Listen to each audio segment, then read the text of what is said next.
The Life and Times of Ettore Sottsass. Ettore Sottsass loved to paint, but trained as an architect like his father had wanted. That didn't stop him drawing, though. He always used it as a way to think through his hands. He always carried a camera, too, shooting everything from walls, hotel rooms, doorways and kitchens. He wanted to remember and understand the world.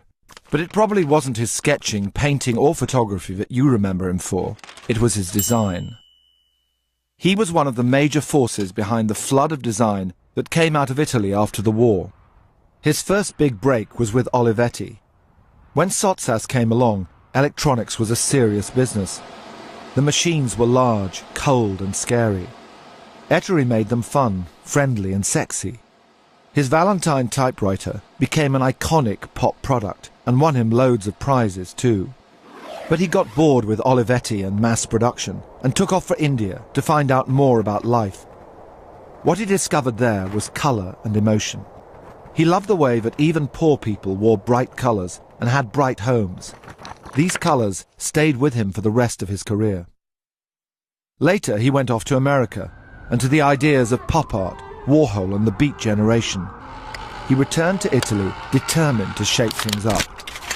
Even in his 60s he was unstoppable. After a night of Bob Dylan records, he formed the Memphis Group. The group's fluorescent colours and squiggly-shaped furniture would make him internationally famous.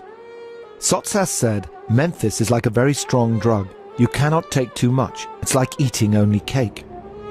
Sottsass loved architecture and objects. His buildings could make you smile. His objects could make you laugh. One of his favourite objects was an Emeco Navy chair. He was one of the first designers to use it out of its usual context. They were designed to be used on Navy ships, schools and prisons. Ettore used them on his luxury Amazon Express yacht. Other designers soon followed the trend.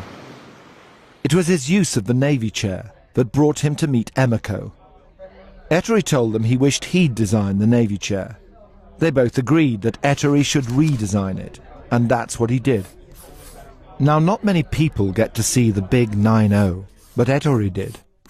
His last chair was even named after this monumental milestone. Its brightly coloured, friendly seats took its inspiration from his own Navy chair back home in Milan, with his bright orange cushion on it.